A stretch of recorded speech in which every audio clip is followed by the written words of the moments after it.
Hey everybody, Mark Holiday here. Welcome to another episode. I'm in my basement right now, and I've been remodeling my house since I bought it. And when we left New York State to move to Tennessee, this house was a foreclosure, and it's been nothing but a headache. Anyways, I wanted to show you one of the first projects I did was right here.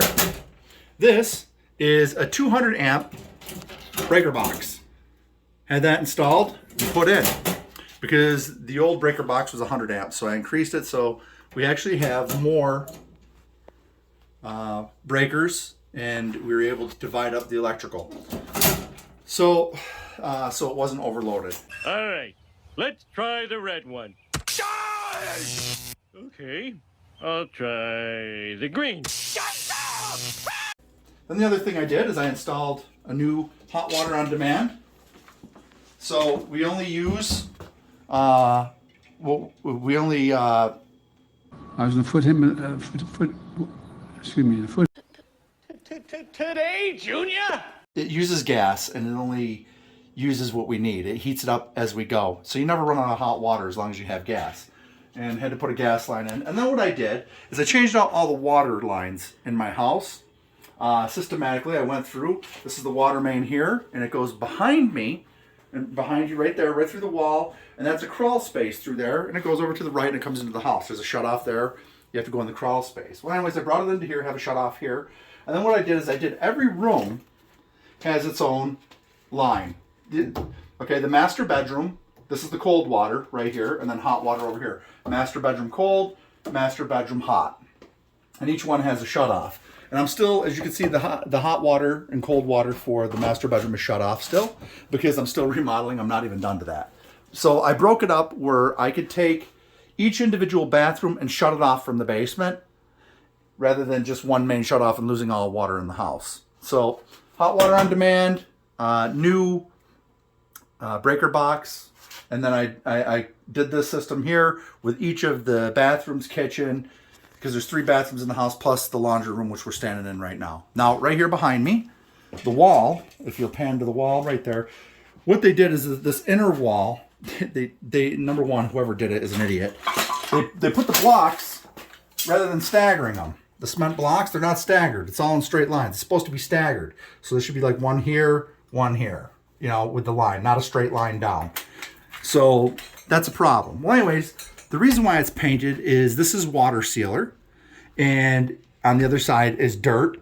So to keep water out of this part of the house in the basement, I did that. I sealed it here, and then I sealed it on the other side of the wall. And then what I'll be doing is I'll be putting up the foam board here all along to insulate, and then we'll be putting up framing. So come on with me. And what I did is I went through and put all new electrical throughout the house, except at the breaker box. There's only a few new lines going in. Most of it I have are junction boxes, which is right above your head.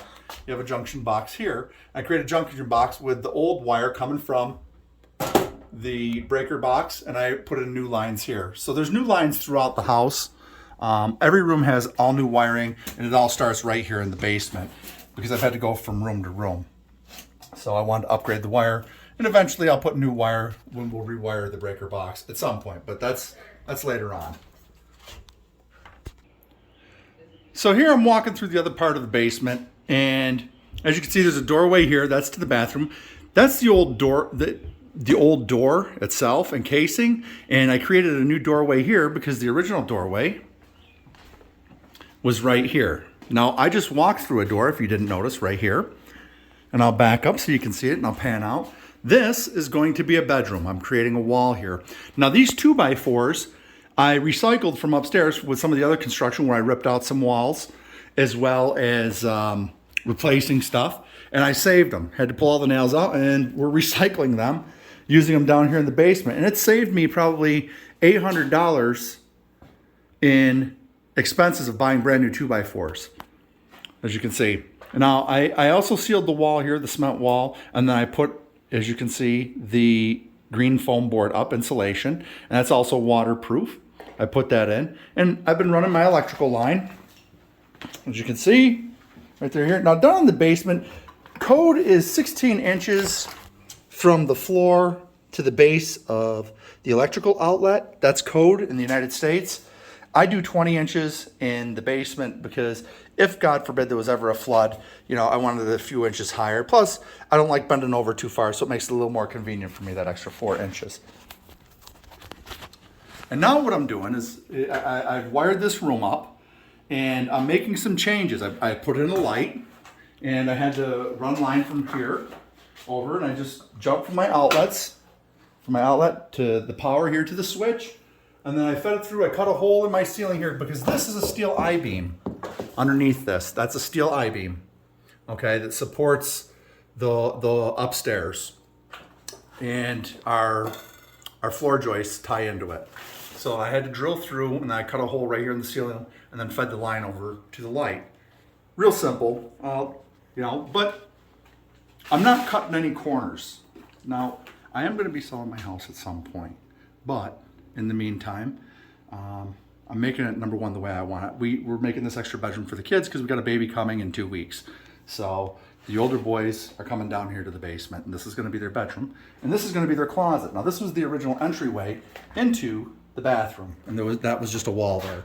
This right here was the original entryway. This light I installed as well for the closet, so they have a closet light, and the switch is right here. Now, the old bathroom light is actually, the light switch is right here inside the closet, so I have to move it. It's right here, and it turns on the fan over there. So, and then I have a light switch here. So I'm gonna have to move that switch, these two switches right here, that switch, and this switch, and I'm gonna have to put them, and I'm gonna put them right here into a double gang box, which I should have one right here. So this is a double gang box. I'll put both switches in right there, so when you walk in the door, bing bang, you throw both switches on. So, and as you can see, I'm doing construction in the bathroom, all new plumbing, including the septic lines, your toilet lines and stuff like that. And right above me here, you can come on over and look, is, you can hear someone flush the toilet right here. That's the main line that goes upstairs to the upstairs 3rd floor bathroom. This is my bathroom right here, the toilet line that I'm still working on. So you can see the water lines coming in, and here's the ones that aren't hooked up that are going to go to my bathroom, because right here is where the bathtub is going to go, right above me. So I have a ton of work that I've been doing. So I did a video on cooking lamb, but this is the big project that I'm doing. Now, I want to show you something kind of cool. I can't, well, actually, hit pause 1 second, Hunter. Okay, we hit pause for a second because I went and grabbed my cell phone. I put it on YouTube. This guy, Sean Vlog, I watch him every once in a while. He's from Scotland. Well, anyways, what I put in all of the bathrooms is, this is a Bluetooth speaker fan. I got that at Lowe's. So it's a Bluetooth speaker fan, so check it out. Ready? Pretty much gone, but that'll be pretty cool once it's done. There's actually, it splits in the middle here, somewhere. So you can see him talking right there in the video. There's actually 2 sides to the bun, so you could potentially have 2 different. Or here, let me change it. Watch, I'll change. And I'll collect that out. I'll just hit my mix. Throw some music up there. And you can hear it, and I can listen to music or whatever. Introducing White Claw Surf. That's a commercial. A whole new wave of anyways, White Claw. I put that throughout the house. So the house is being modernized, and you're going to hear some music in just a second. Faith No More. So as I'm going through the house, I'm modernizing and putting in some cool touches to make it a smart house. With our heat, I can adjust our heat from my phone as well. I put in a smart thermostat. It's electronic, so it uses Bluetooth as well. So we have a lot of cool touches that we're adding to the house and getting through it one by one. And like I said, I've rewired the whole house, replumbing the whole house. It's a lot of work, and plus I'm changing up the layout somewhat of the house and adding a bedroom. So now, instead of being a 3-bedroom house, this is going to be a 4-bedroom house with 3 bath. It's 3,500 square feet. Our old home was almost 8,000 square feet in New York, and that was 7-bedroom, 2 bath. It was huge, an old Victorian mansion. We'll pop up some pictures to show you the progress of this house and of the old house. And that's what I'm working on right now, is I'm going through the house and trying to get all this stuff done, making room for the other kids, so when the baby comes in, the baby has his own room.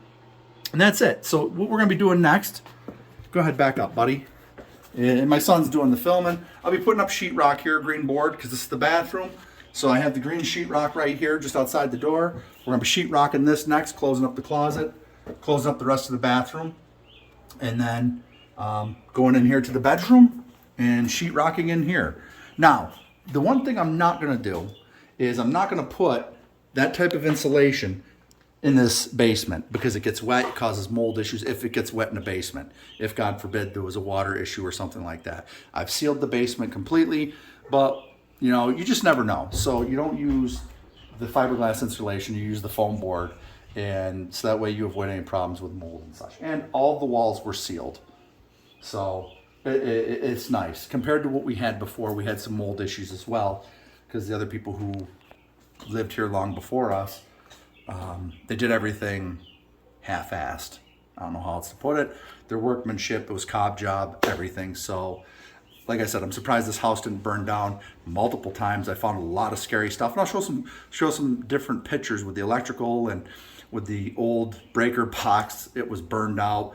It was arcing. So it was just a matter of time before this house burned down, as well as the water issues with plumbing, sinking toilets and such. So I've had to put in all new subfloors throughout the house. And like I said, if I take you upstairs, you'll see the whole house is under construction with the exception of the kitchen and dining room. Those 2 rooms are done. You know, that was the kitchen was the first room I did, the dining room was the second room I did. And the living rooms have all been sheetrocked, rewired, and new subfloors put in, as well as, you know, the walls, ceilings, and electrical and plumbing in places where it needed to be. So that's it. That's what I'm working on. That's my project for today. One thing I want to tell everybody is that when you're running wire, okay, it's important, and it's up to codes too. I have them upstairs. I didn't bring them down yet, but it's going to be one of the things I'm doing. Steel plates. They have little steel plates. They're nail on. You put them, make sure you put them over where the hole is, where the wire passes through your stud. Okay, so I'll put it on the outside here. So when I go to put sheetrock in, I don't put a screw through here and go into the wire and electrocute myself or cause a fire. And that hurt.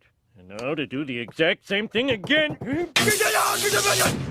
So that's important that you make sure that you put those metal protectors, nail-on protectors, over where the wire passes through in the studs.